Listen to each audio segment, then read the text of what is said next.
Vatsimpana etin'ny pasteur Ratsianarivo Léa. Eny andony maraina latsaka ao an-tsary ka mamerona ny maina izay maniry rano be. Ravoravo eny tany fa eny ando maina efa lany ka mitsahatra ny fahantrany izay manaroka ny hazo be. Izany hira fiderana sy fankalazana izany tokoa no hanomezana voninahitra ny anaranao ilay tompony tompo sy mpanjaka ny mpanjaka, ilay nahary ny lanitra sy ny tany, ilay tompony fahefana rehetra ny an-danitra sy ety an-tany, ary mampilatsaka ny orina sy mampiposaka ny masoandro, manisy ny rivotra sy ny zavatra maro samihafa eto amin'ity tontolo izao ity.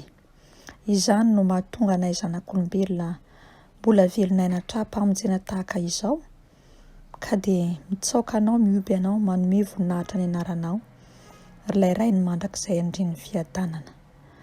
Manoroka ny tongotrao masina izay, ary dia hidino indray ny fanainao masina ao aminay tsiraray avy amin'ity maraina ity, ahaizanay mandray ny teninao sy ny hafatrao, amin'ny alalan'ny vatsim-panahy, izay hoety ny mpanompo tsy mahasoa, izay nofinidinao.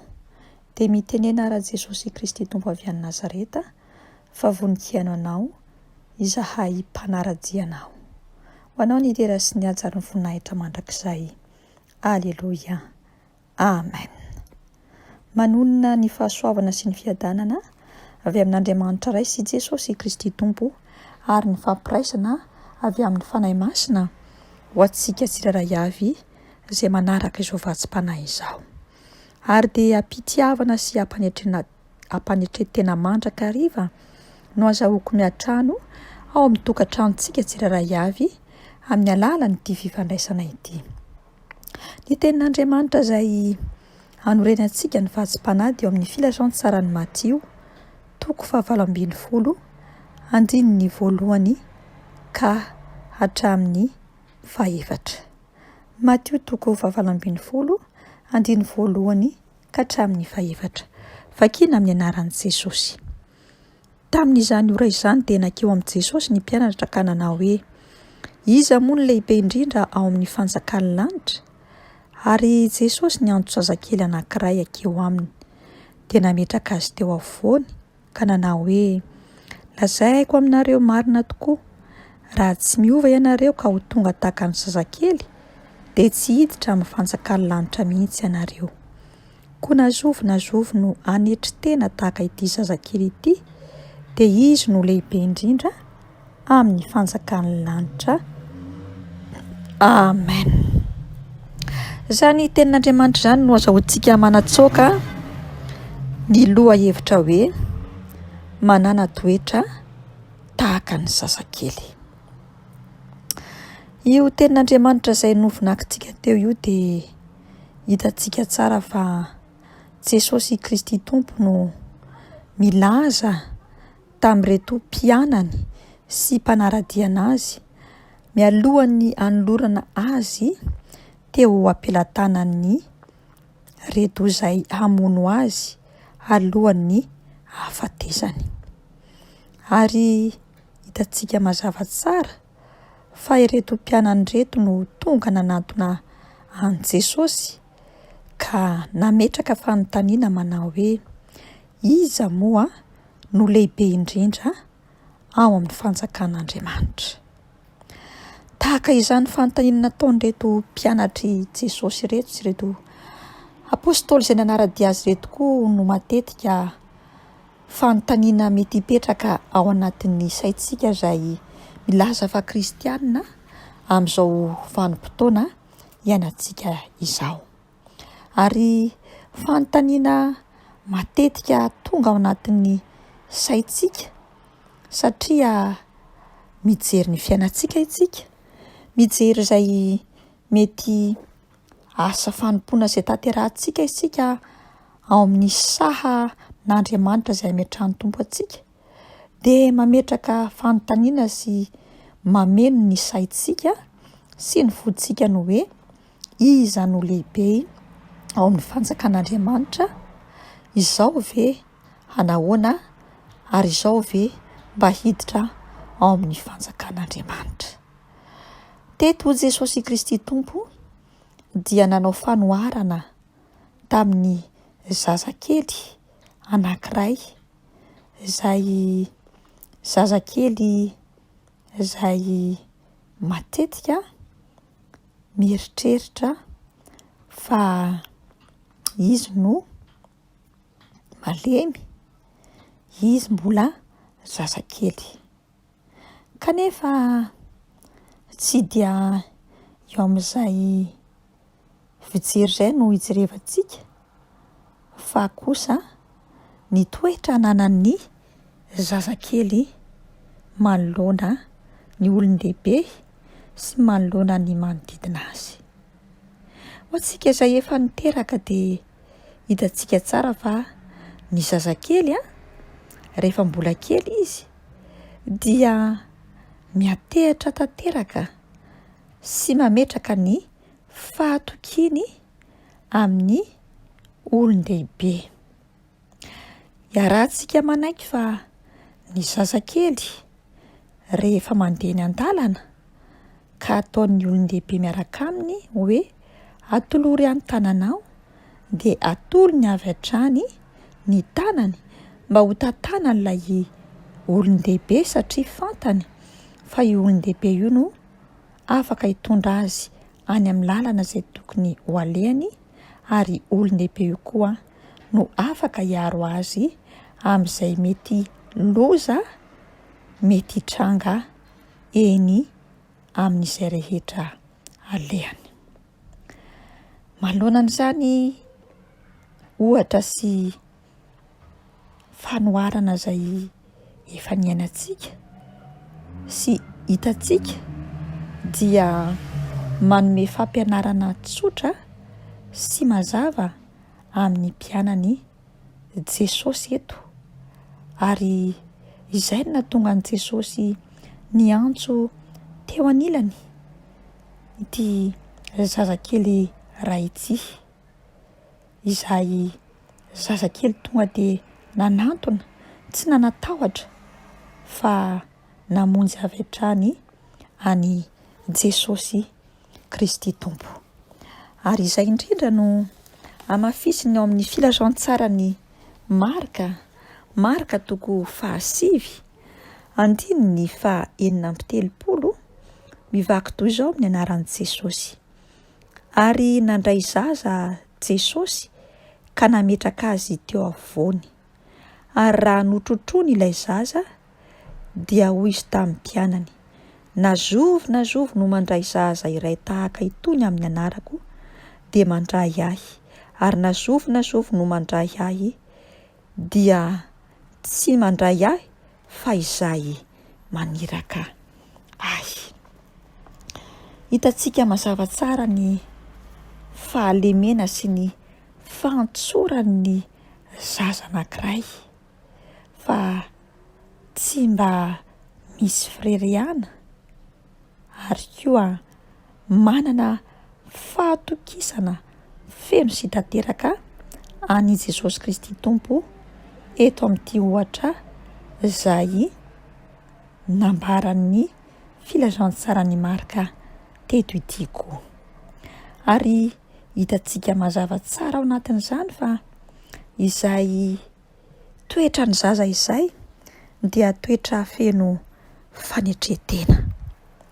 Anio koa Jesosy Kristy Tompo dia mampatsiahy ahy sy mampatsiahy anao fa mila miova isika tsiraray avy. Fiovana amin'ny toe-po tahaka ny an'ny zazakely, izany hoe manetry tena, tsy misy fireriana, kristianina tsy miambo fa mahay mifanampy, kristianina malemy fanahy sy mora toroana, ary vonina hatoky ny ray any an-danitra, ary eo indrindra no mila hiainantsika sy ampiaritsika fa ny fiovam-po dia tsy milaza fotsiny hoe manenina amin'ny ota izay natao, fa kosa tena mila mampanalavitra ny fomba sy ny fiaina fanaon'ny izao tontolo izao ka mandeha amin'ny fiovaam-po tanteraka vokatry ny fandraisana ny famonjena izay noentin'ny Jesosy Kristy Tompo amin'ny alalan'ny fitarihan'ny fanahy masina. Ary ny faharoa manarakaraka izay dia ny fiovam-po dia misy fifandraisana vaovao izay mila iainako sy iainanao manoloana ny Jesosy Kristy Tompo sy Andriamanitra ray. Misy fomba fiaina izay taloha ka mila hovaina vaovao, izany hoe fialana amin'ny fahazarana ratsy rehetra sy izay toetra rehetra tsy mifanaraka amin'ny sitrapon'Andriamanitra ka manolotra feno sy tanteraka ny fanahy, ny saina, ny tena manontolo amin'ny alalan'ny finoana sy ny fahatokiana fa Jesosy Kristy Tompo no efa namita ny famonjena ho ahy sy ho anao. Ary hitantsika mazava tsara ny fiovam-po sy ny ohatra izay nataon'ny Jesosy Kristy Tompo, fa Jesosy Kristy Tompo anie ilay zanak'Andriamanitra tonga teto amin'izao tontolo izao dia naneho mazava tsara izany fanetretenana izany izay voasoratra amin'ny Filipianina 2:5 ka hatramin'ny 6 amin'ny anaran'i Jesosy.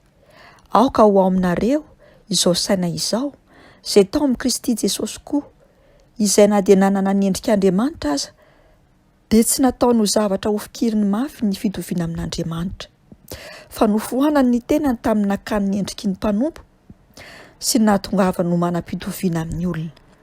Ary rehefa hita fa nantareho olona izy dia nanetry tena ka nanaiky hatramin'ny fahafatesana, dia ilay fahafatesana tamin'ny hazo fijaliana. Koa izany no nanandratan'Andriamanitra azy indrindra sy nanomezany azy ny anarana izay ambony noho ny anarana rehetra. Ry afaka malala rehetra amin'ny Tompo, andesika tsiraray avy hiova sy hiaina hanana toe-po sy toe-tsaina tahaka ny zazakely mba hanandratan'Andriamanitra antsika rehefa tonga ny fotoana izay ionatsika aminy ao amin'ny lapan'ny voninainy. Ivavaka isika. Jesosy Kristy Tompo, manoloana ny teninao izahay dia mahatsiaro menatra sy mangahy ahy. Tsy mba manana toe-po sy toe-panahy tahaka ny zazakely, tsy misy fiaina ampanetretena ary koa tsy mahafoy izay rehetra heverinay fa mahizy anay noho ny aminao sy ny filazantsaranao Jesosy Kristy Tompo. Any ka latsaka ao anatin'ny velam-pandrika ilay fahavalo izay Jesosy. Misaotra anao Jesosy tamin'ity maraina ity tamin'ny alalan'izao vatsim-panahy izao fa mampatsiahy anay ianao, fa raha tsy miova sy manana toe-po sy toe-panahy tahaka ny zazakely izahay dia tsy mba handova ny fanjakanao ary tsy mba hanana ilay sady-boninahitry ny fiainana rahatrizay rehefa tonga ao amin'ny fanjakan'Andriamanitra ray. Mangataka aminao ara izay Jesosy, haidino aminay tsiraray avy ny fanahy masinao mba hanananay toe-po, toe-panahy feno fanetretena ao aminao Kristy Jesosy, ka dia hanetry tena sy handoalika mandrakariva amin'ny anaranao Jesosy Kristy Tompo avy any Nazareta, ary hanaiky mandrakariva ny lelanay fa ianao no tomponay sy mpanjakanay. Dia ho tanteraka tokoa aminay ne Jesosy ny teninao manao hoe mba ho amin'ny anaran'i Jesosy no andolean'ny lohalika rehetra, na ny any an-danitra na ny ety an-tany na ny any ambany tany, sy any kely lela rehetra fa Jesosy Kristy no tompo, ho voninahitran'Andriamanitra ray. Ho anao kosa rylay mpanjaka ny mpanjaka sy tompo ny tompo, ny dera sy ny aza, ny voninahitra sy ny fankalazana hatramin'ny taloha indrindra ka ho mandrakizay, fa dia izay kosa hiaina amin'ny fanetretena mandrakariva handovanay lay lampany indray. Alleluia. Amen. Andehantsika tsiraray avy hanatanteraka ny sitrapon'Andriamanitra. Amen.